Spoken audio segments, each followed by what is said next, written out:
दोस्तों मैं आया हूँ आज उत्तराखंड में बाजपुर के पास एक जगह है मड़ैया हट्टू, और मड़ैया हट्टू पे जनता फार्म। और ये जनता फार्म एक बहुत ही ख़ास जगह है। बहुत ख़ास जगह इसलिए कि यहाँ बलिदानियों के शिरोमणि सरदार भगत सिंह जी के छोटे भाई, सबसे छोटे भाई राजेंद्र सिंह जी, जिनका नाम भगत सिंह जी ने स्वयं रखा था, शहीद राजेंद्र लाहिड़ी से वो प्रभावित थे। तो आज उनका जनता फार्म हम देखने यहाँ पे आए हैं। तो मेरे साथ हैं राजेंद्र सिंह जी के पौत्र विश्वजीत सिंह जी। तो भाई साहब, पहले तो बहुत बहुत धन्यवाद, आज आपका हमने डिस्टर्ब कर दिया। नहीं, आपने इतने दिन पहले सूचना दी मुझे और मैं आपसे ना मिलता तो ये तो मेरा दुर्भाग्य था। मैंने फिक्स कर रखी थी 24 तारीख को पंजाब जाना है। हाँ, वैसे पंजाब जाना है मुझे 1 बजे, लेकिन मैंने कहा बिना मिले नहीं जाऊंगा। तो फार्म पे चलते हैं। चलो चलो आइए आप। यहाँ से लगभग 40 किलोमीटर दूर जिम कॉर्बेट पार्क के पास एक शादी अटेंड करने आया था। सोचा अच्छा अवसर है, विश्वजीत सिंह से भी मिलता चलूं। बलिदानियों के शिरोमणि सरदार भगत सिंह के सबसे छोटे भाई राजेंद्र सिंह जी का फॉर्म है ये, और वर्ष 1950 के आसपास वो यहाँ आके रहने लगे, वो और उनसे बड़े रणवीर सिंह जी, 2 भाई। और आज मैं राजेंद्र सिंह जी के घर में बैठा हूँ। उनके पोते हैं विश्वजीत सिंह जी और विश्वजीत सिंह जी की पत्नी बहन जी, और इनके साथ हैं साजिद, इनके साथ काम करते हैं, पड़ोसी हैं। तो आज हम जानेंगे विश्वजीत सिंह जी से कि कैसे इनके दादाजी आए यहाँ पे, कब आए और कैसे कैसे संघर्षों का सामना हुआ, और आज तीसरी पीढ़ी किन कामों में व्यस्त है, कैसे जीवन चल रहा है। तो भाई साहब, पहले तो बहुत बहुत मैं आपका आभारी हूँ। आभारी इसलिए कि आपको जाना था पंजाब, और मैंने जब कॉल किया तो आपने कहा कि नहीं बिल्कुल मिलूँगा, और आपने अपना प्रोग्राम भी जैसे भी शिफ्ट किया होगा और समय दिया हमें, इसके लिए आपका बहुत बहुत मैं आभार। तो बताएं यहाँ पे कैसे यात्रा इस जगह पे शुरू हुई। देशवाल जी, पहले तो बहुत बहुत धन्यवाद कि आपने इतने दिन से मुझे इतने फ़ोन किए, लेकिन मैंने जो वादा निभाना था वो निभाना था कि जाना नहीं है 24 तारीख 12-1 बजे से पहले जी।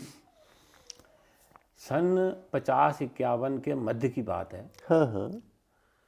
सबसे छोटे भाई राजेंद्र सिंह भगत सिंह जी के, हाँ। उनसे बड़े रणवीर सिंह, हाँ। तराई के बाजपुर कस्बे के यहाँ गांव मड़ैया हट्टू में आके जस्ट यहाँ से बगल में एक पाखड़ का पेड़ होता था। अच्छा। उसके नीचे शरण लेते हैं। अच्छा, पेड़ के नीचे। हाँ, ऐसे ही जैसे ये पीपल का पेड़ है। हाँ। उस समय जो ऊधम सिंह नगर जिले की तराई है, हाँ। जसपुर से लेके खटीमा तक, हाँ। ये खाम स्टेट सी अपनी हैसियत से, अपनी जंगल तोड़ने की पावर, उस हिसाब से कितनी मैन पावर है, कितना जंगल तोड़ सकते हैं, खाम स्टेट में जमीनों का आवंटन हो रहा था। ये पूरा जंगल था, दलदली क्षेत्र था। दलदली। तो रणवीर सिंह और राजेंद्र सिंह हल्द्वानी जाते हैं। 50-50 एकड़ जमीन का आवंटन होता है, और जब आवंटन होता है तो दोनों भाई जहां हम रुके हैं वहां पाखड़ का पेड़ था, उसके नीचे रहते थे। पेड़ के नीचे ही रह रहे हैं। कोई घर तो कोई था नहीं यहाँ पे, खाली एक कच्चा कुठला था। उसकी अच्छा। फोटो होगी कहीं ना कहीं मेरे पास। इस साइड राजेंद्र सिंह जी का आवंटन हो गया, इस साइड रोड के कुछ हिस्सा 3-4 एकड़ राजेंद्र सिंह को आवंटित हो गया। जस्ट पीछे रणवीर सिंह को हो गया। तो ये सड़क जिससे अभी हम आए थे, ये तब भी कच्चा रास्ता रहा होगा। ये रोड तो जो हमारा शुरुआती दौर है पढ़ाई का, कक्षा 5-6 तक, अच्छा, कमर कमर गड्ढे हमने भी देखे। अच्छा, तब सड़क नहीं थी यहाँ पे। नहीं थी। हमारा जो सेंट मैरी का शुरुआती दौर था, टांगों पे जाने का, तांगा था यहाँ पे लगा होता। अच्छा। हमने खुद देखी है कि पानी भरा होता था, गड्ढे होते थे। सेंट मेरी स्कूल था सेंट जहाँ पढ़ते थे। हाँ।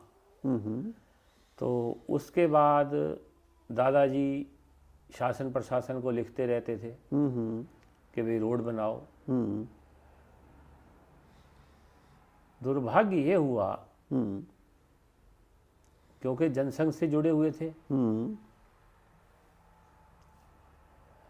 सन 67 में मेरे दादा राजेंद्र सिंह जी ने अमरोहा कॉन्स्टिट्यूंसी से लोकसभा का चुनाव लड़ा।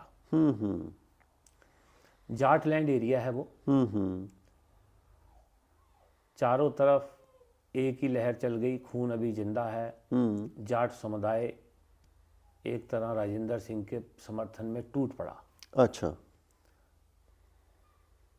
तो कुछ वोट ना ढुलने के कारण कांग्रेस के प्रत्याशी थे अशफाक असम्बली, और कुछ वोट नहीं ढुल पाए। गंगेसरी क्षेत्र से दादाजी को थोड़े मत कम मिले, तो 650-52 वोट से वो हार गए। हाँ। चुनाव हार गए, अपने घर आ गए। सन 70 पे जो अलाट की हुई जमीन थी उस पर सीलिंग एक्ट लगा दिया जाता। एक सेकंड में बीच में रोकूंगा। एक तो जो आपने बताई 50-50 एकड़ दोनों भाइयों को अलॉट हुई थी, ये कोई अकेले दो भाई नहीं थे जिनको अलॉट हुई। मेरे ख्याल सैकड़ों लोगों को उस टाइम तो फ्री में इस जंगल को काट के कोई खेती कर सके बंदे नहीं मिल रहे थे, बहुत लोगों को अलॉट हुई। ऐसा ही है। अच्छा, दूसरी चीज, कोई ऐसा नहीं है कि वो शहीद आजम के भाई थे इसलिए अलॉट हुई, इस बात का भी कोई लेना देना नहीं।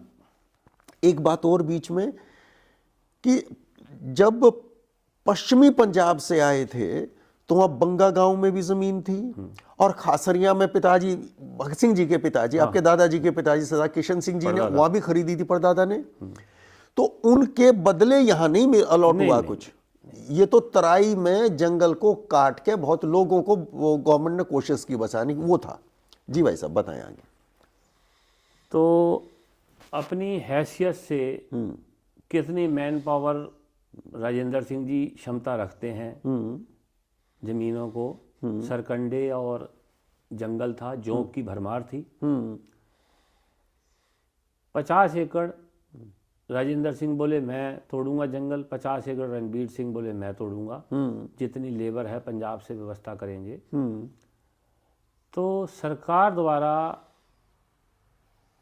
द्वेष भावना कह लो या उनको पीछे करना हो, सीलिंग एक्ट लगाया गया। जबकि राजेंद्र सिंह के 5 बच्चे थे, 3 बेटियां 2 बेटे, और रणवीर सिंह के मात्र 1 बेटा और 1 बेटी।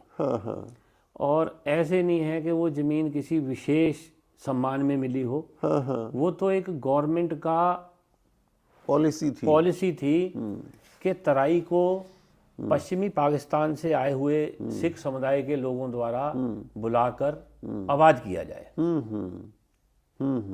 जो यहाँ का जंगल है, जहाँ पे जो जानवर है, और लोगों को बसाया जाए। हजारों लोग आए। अच्छा। 6-6 हजार एकड़ लोगों ने, 800 एकड़, 1500 एकड़, इतनी भी अलॉट करवाई। हाँ जी। 5820 एकड़ का बाजपुर प्रकरण चल रहा है, मालिकाना हक समाप्त कर दिया। अभी प्रयाग फार्म किच्छा में गवर्नमेंट ने कब्जा लिया है। हजारों एकड़ जमीन लोगों को आवंटित हुई। ठीक है। जिसकी जितनी क्षमता थी मैन पावर लगाने की, उसमें जमीन के जंगल तोड़ने में एक परिवार नानक मता के पास इस समय शिफ्ट है, जिन्होंने बहुत सहयोग किया। और बाकी हमारी दादी जी के मायका पक्ष। कहाँ की थी दादी, कहाँ की थी? वो जलंधर में भोगपुर शहर है, वहाँ के बहराम की। बहराम गांव है। बहराम गांव है। हाँ। हमारे पिताजी की नंसार। हाँ, दादी जी का नाम क्या था? गुरदेव कौर। गुरदेव कौर। और एक दादी जी से मुराद ये है राजेंद्र सिंह जी की पत्नी। हाँ। हमारे दादाजी एक दुर्घटना का शिकार होकर हैंडीकैप्ट हो गए थे। हाँ, तो पैर में थोड़ी दिक्कत होती थी चलने में। हाँ। और एक हमारे वो परिवार के सदस्य रहे, सन 64 में होशियारपुर से हमारी दादी जी के भाई बन के रहे। जब दादाजी के चोट लगी तो ये कब, किस साल में ये एक्सीडेंट कब हुआ था? ये हुआ था 57 में। 57 में। हाइट तो काफी थी उनकी भी। 57 में इलाज की इतनी सुविधा नहीं थी, लेकिन ये है कि फिर भी टांग अलग होने से बच गई थी। तो वो सरदार हरबंस सिंह थे, जबकि उनकी मिसेस कनाडा में थी। वो आए, समय कटवाया। उन्होंने हमारी दादी को अपनी बहन माना। तो उन्होंने कहा मैं अब नहीं जाऊंगा बच्चों को छोड़ के। उनका सब क्रियाक्रम इसी फार्म पे हुआ। अच्छा, और तो अब ये बताएं, रणवीर सिंह जी और राजेंद्र सिंह जी दोनों भाई, राजेंद्र सिंह जी का तो परिवार चलिए आज यही है। रणवीर सिंह जी यहाँ से कब गए, किस साल गए हैं? रणवीर सिंह 86 में ख़त्म होते हैं। अच्छा, 86 मैं आपको ये बताऊं, जब श्रीलंका में इंडियन आर्मी गई हुई थी, जी हाँ, जी हाँ, जी हाँ, जी हाँ, जी हाँ, लिट्टे का खात्मा करने के लिए, हाँ हाँ, मेजर जनरल शोनान सिंह वहाँ थे। हाँ जी, हाँ जी, वीर चक्र मिला वीर उनको। चक्र मिला था। तो उन्हें ब्लीडिंग हुई थी। तो रणवीर सिंह जी उस दौरान ख़त्म हुए हैं। अच्छा, तब वो थे कहाँ पे, यहीं या यहीं थे? बाजपुर में उन्हें डिस्चार्ज किया गया था दिल्ली के लिए। तो मुरादाबाद से उल्ली तरफ ब्लीडिंग होने से वो ख़त्म हो गए। शोनान सिंह बाद में पहुंचे थे, ये आगे वहाँ लिट्टे के साथ संघर्ष कर रहे थे। उसके बाद उनकी धर्मपत्नी लीलावती, हमारी दादी, वो रहीं फार्म पे। उन्होंने खेती करी। शोनान सिंह आते थे जाते थे। उनके ख़त्म होने के बाद मुंशियों के हवाले किया गया फार्म। तो जब वो आगरा में पोस्टेड थे तो अचानक यहाँ पीपल के पेड़ के नीचे बैठे तो बात हुई कि आपका तो इतने लाख का गन्ना, वो कह रहे कागजों में है, मुझे कुछ नहीं मिलता। अच्छा, तो वो जैसे आर्मी वाले होते हैं, वो आए, बेचा, चले गए। और संपर्क में रहते हैं।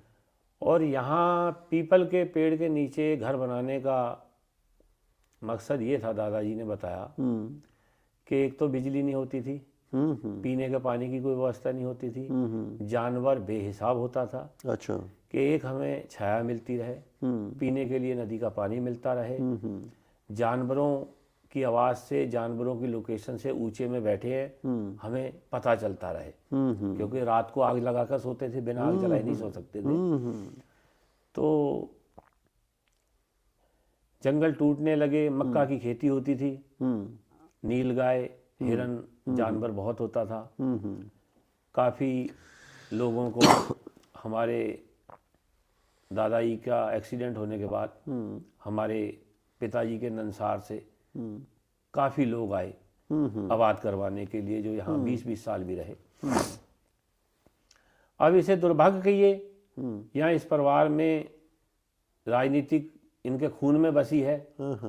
वो अमरोहा कॉन्स्टिट्यूंसी से जनसंघ के टिकट पे जो चिराग दीपक वाला निशान था, उस पर चुनाव लड़ना, और उसके बाद आज तक उन जमीनों में ही उलझे हुए।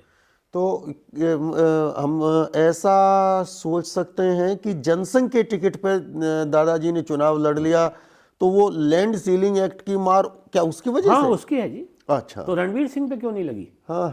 एसडीएम बाजपुर को, एसडीएम काशीपुर को दादाजी ने कहा कि मेरे 3 बेटियां हैं, बालिग हैं, हरिद्वार में पढ़ाई कर रही थी हमारी बुआ, चाचा काशीपुर में थे, पिताजी हमारों की शादी हो चुकी थी। कांग्रेस की सरकार रही होगी, उत्तर प्रदेश था तब तो, अलग से उत्तराखंड तो नहीं बना था। उन्होंने कहा कि मान्यवर मेरे 3 बेटियां हैं, तीनों युवा हैं, स्नातक की पढ़ाई कर रही हैं हरिद्वार गुरुकुल में, मेरे 2 बेटे हैं। हरिद्वार गुरुकुल में पढ़ रही थी उनकी बेटियां, 3 बहनें। तो पहले ये बीच में फिर रोकूंगा आपको। राजेंद्र सिंह जी के 5 जो बच्चे थे, 2 बेटे 3 बेटियां, उनके नाम क्या क्या हैं? सबसे बड़े थे मेरे पिताजी देवेंद्र सिंह। उसके बाद होशियारपुर वाली बुआ जी भूपेंद्र कौर जी। फिर होशियारपुर के बगल में ही है, खत्म हो गई बुआ जी, प्रीतपाल कौर। फिर जो बगल में घर है लखविंदर जी, और उसके बाद छोटी बुआ परमजीत। वर्तमान समय में पिताजी भी एक एक्सीडेंट में चले गए, आपके देवेंद्र सिंह जी। देवेंद्र सिंह, और चाचा जी उन्हीं की टेंशन में ख़त्म हुए, अच्छा। क्योंकि वो जिस दिन ख़त्म होते हैं वो नैनीताल थे, हाँ हाँ आ नहीं पाए थे, वो सुलझा नहीं पाए गुत्थी को, हाँ हाँ और तीनों बुआ हाँ हाँ। वहाँ अपने पंजाब में सेटल है। तो आपके पिताजी का स्वर्गवास किस साल हुआ? एक्सीडेंट में डेथ हुई उनकी किस साल? 97 11 जनवरी। अच्छा, वो कहाँ पे हुआ एक्सीडेंट? मैं भी उस दिन नैनीताल था, हाँ हाँ कुमायूं यूनिवर्सिटी में, हाँ हाँ। और जो मेरे चाचा जी थे वो भी एक माता जी की पेंशन संबंधित काम के लिए गए हुए थे, तो वहाँ राजनीतिक वो चल रहा था, म्यूनसिपल कमेटी का चुनाव, उनका मित्र था, उसने रोक लिया। मैं रात को घर आया, पूछा, बोले सेंटर पे गए जहाँ हम रुके हैं, उनका जो परवरिश थी पंजाब उसकी थी कल्चर की, तो वो ताशूस खेलते थे, तो डर तो होता ही था उस समय, तो देखो माँ बाप से बच्चे बहुत डरते थे। हाँ हाँ। मैं सो गया, सुबह 6 बजे हल्का इंचार्ज का फ़ोन आता है कि ट्रेन एक्सीडेंट में ख़त्म हो गए हैं, डेड बॉडी पड़ी है। अच्छा। 1 कुंटल 35 किलो उनका वेट था, हाँ हाँ और एक हाथ यही ट्रेन से कटा है, कुछ नहीं, नकली दांत थे वो भी मुंह में हैं, हाँ हाँ और कहीं खरोंच तक नहीं। हाँ हाँ। तो वो तो फिर कोई साजिश, षड्यंत्र। षड्यंत्र है। सिर्फ यहाँ से कंधा कटा है, और ठंड में 11 जनवरी की रात की घटना है। 12 जनवरी को मेरे द्वारा पोस्टमार्टम करवाया गया। 13 जनवरी लोहड़ी के दिन जब मेरे ब्रदर पंजाब थे दोनों, बुआ वगैरह आई हैं, तब भी ब्लड निकल रहा था, तो बहुत कहा पुलिस से। और राजेंद्र सिंह जी का स्वर्गवास कौन से साल हुआ? राजेंद्र सिंह जी खत्म हुए हैं 2 सितंबर 1996। 6-7 महीने बाद हमारे पिताजी खत्म होते हैं। तो तो षड्यंत्र था। देवेंद्र सिंह जी के, यानी कि आपके पिताजी, आप भाई बहन कितने? हम 3 भाई। 3 भाई। बड़े वाले पीछे जो अजीत पाल मैंने बताया स्वर्ग सार गए, हाँ मुझसे बड़े बैंक में मैनेजर हैं होशियारपुर, और मैं अब अपने फार्म पे। हाँ। तो यहाँ पे अब आप रहते हैं, और उधर लखविंदर जी चाचा आपके, उनके उनका बेटा कनाडा शिफ्ट हो चुका है लगभग। हाँ हाँ पहले न्यूजीलैंड था, हाँ हाँ तो अब उसकी सिस्टर कनाडा चली गई, हाँ हाँ। तो वो भी इसी प्रयास में है कि साल 6 महीने में चला जाएगा। तो लखविंदर जी के कितने बच्चे? 2 बेटियां 1 बेटा। ठीक है। बेटियां वो कहाँ? एक बेटी टोरंटो, हाँ हाँ एक पंजाब में, हाँ हाँ। और बेटा यहीं पे है। बेटा यहीं पे है। और आप 2 भाई और 3 भाई। 3 भाई थे तीनों। तो बड़े भाई का, उनका भी स्वर्गवास अचानक अटैक से। अच्छा। 2017 नवंबर में। हाँ हाँ। तो वो जो लैंड सीलिंग एक्ट लागू हुआ, फिर 50 एकड़ में से गवर्नमेंट ने ज़मीन ले ली कुछ? उसमें साहब सिर्फ यही हुआ, पहले सिविल कोर्ट, फिर जिला कोर्ट, फिर हाई कोर्ट, फिर सुप्रीम कोर्ट। दादाजी को लोगों ने उस समय सर्वसम्मति से ग्राम प्रधान नियुक्त कर रखा था। तो लोग मना कर रहे थे कि हम सरदार राजेंद्र सिंह की ज़मीन नहीं लेंगे। फिर भी वो 9 लोगों के नाम एडजस्ट की। सीलन वाली ज़मीन थी, उतना उस ज़मीन से हम कमा नहीं पाए आज तक जितना पैसा हमने प्रशासन को दे दिया। कभी जो हरिजन लेबर यहाँ रही, जिन्होंने जंगल तोड़वाए, जिनकी बेटियों की शादी करी दादाजी ने, कि हम कसम खा रहे हैं ज़मीन नहीं लेंगे, आप बच्चियों की शादी कर देना, वही लोग विरोधी हो गए। अब विरोध तो हिंदुस्तान में पैसे से दबता है।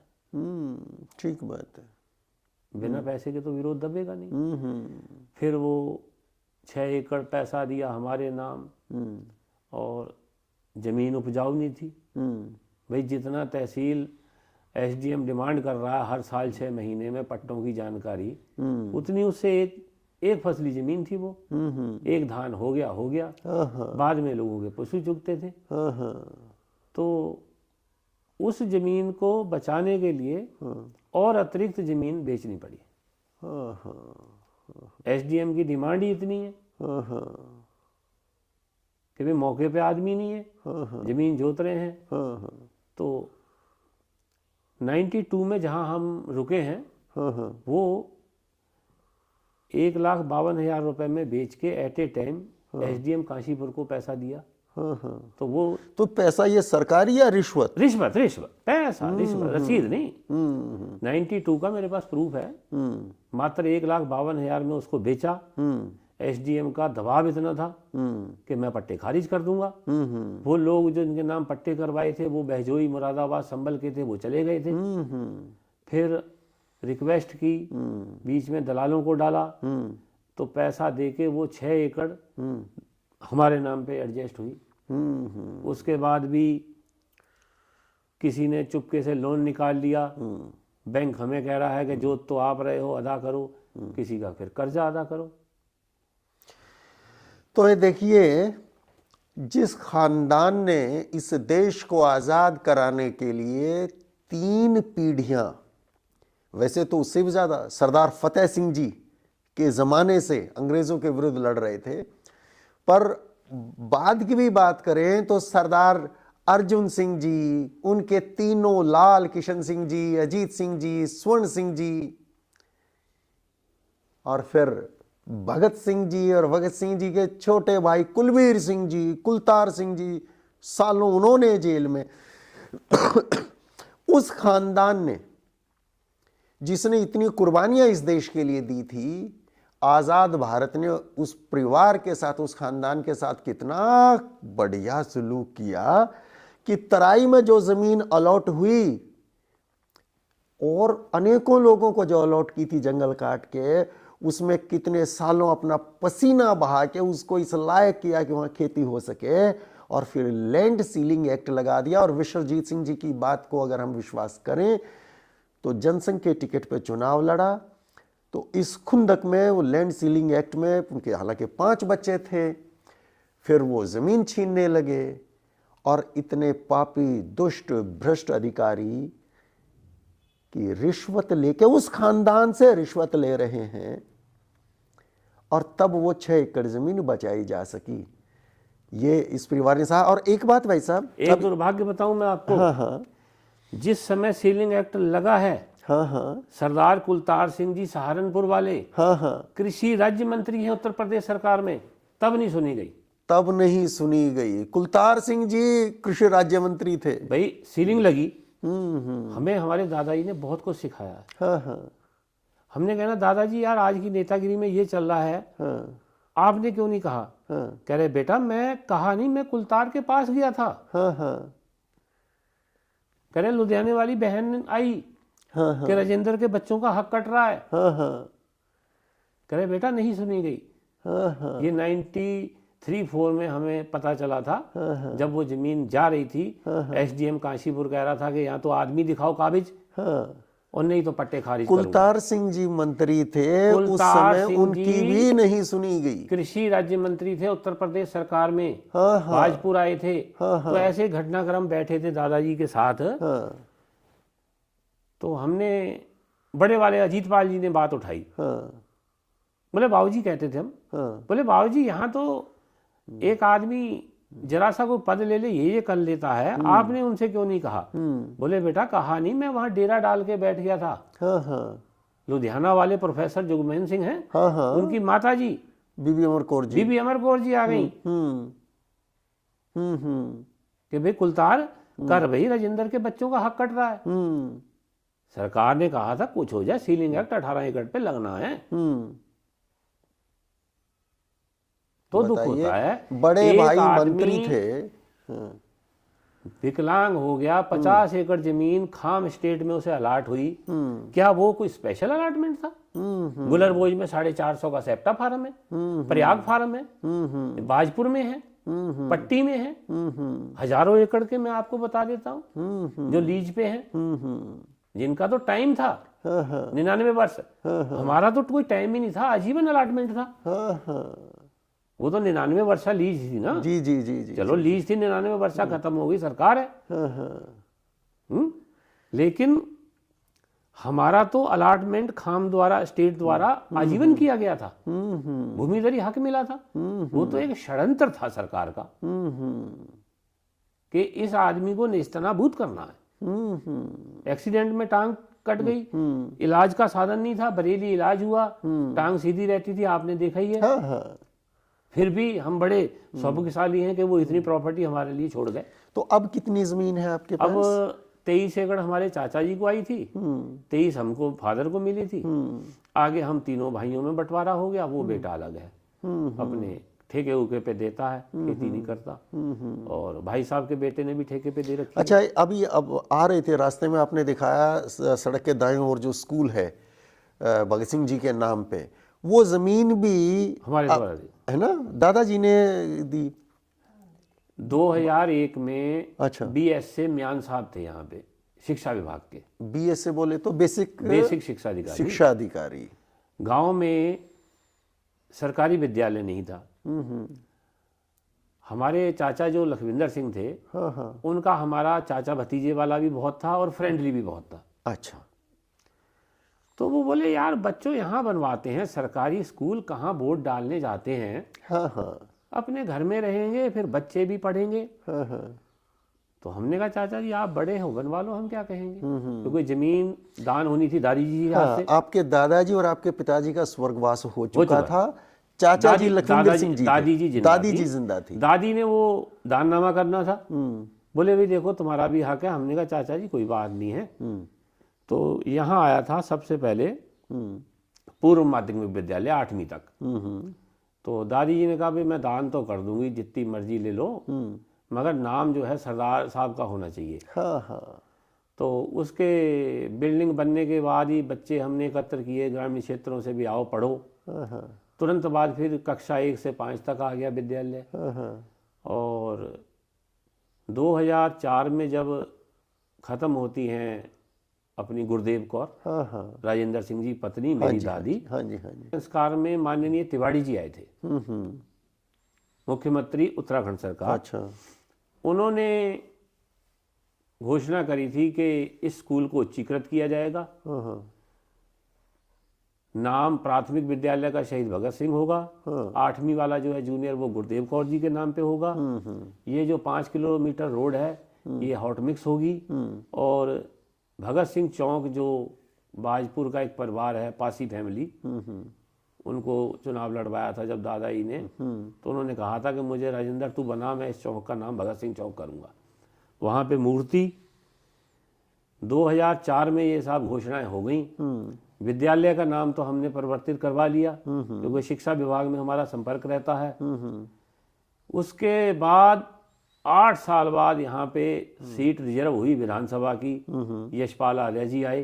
उन्होंने कहा कि मुझे आशीर्वाद दो, मैं ये मूर्ति की घोषणा करूँगा। तो वो आए, 2012 में चुनाव हुआ, जीते, मंत्री बने। तो 6-7 महीने में उन्होंने बाजपुर में जो मूर्ति लगी है वो स्थापित की। यशपाल आर्य, हाँ, वो घर पे हमारे आए थे, उन्होंने वादा किया था। उसके बाद जो रोड है 5 किलोमीटर, उसका कहीं नाम नहीं। विद्यालय को उच्चीकृत करना वो नहीं हुआ, उसका कहीं नाम नहीं। मुझे चीनी मिल बाजपुर में संविदा पे लगाना, उसका कहीं नाम नहीं।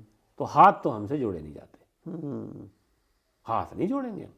जो कहा है, आपके CM ने घोषणा की है, DM के सामने, प्रशासन के सामने हुई है घोषणा, अकेले नहीं हुई है। हजारों पब्लिक थी, 2500 आदमी का तो हमें पता है कि जो हमारे कारीगर ने बताया था कि 2500 आदमी का हम खाना खिला चुके हैं। तो इन्हें जो बैठे हैं शासन प्रशासन में, इन्हें ध्यान नहीं है कि भी ये घोषणाएं CM ने करी हैं इस परिवार के लिए। तो फिर अब आप आर्थिक मदद का तो हम नाम ही नहीं ले रहे, उस तरफ तो हम जाएंगे नहीं।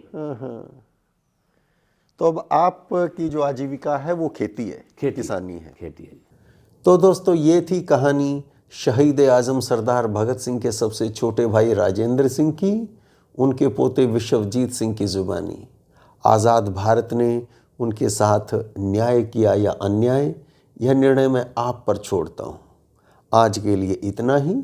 जय हिंद, जय भारत।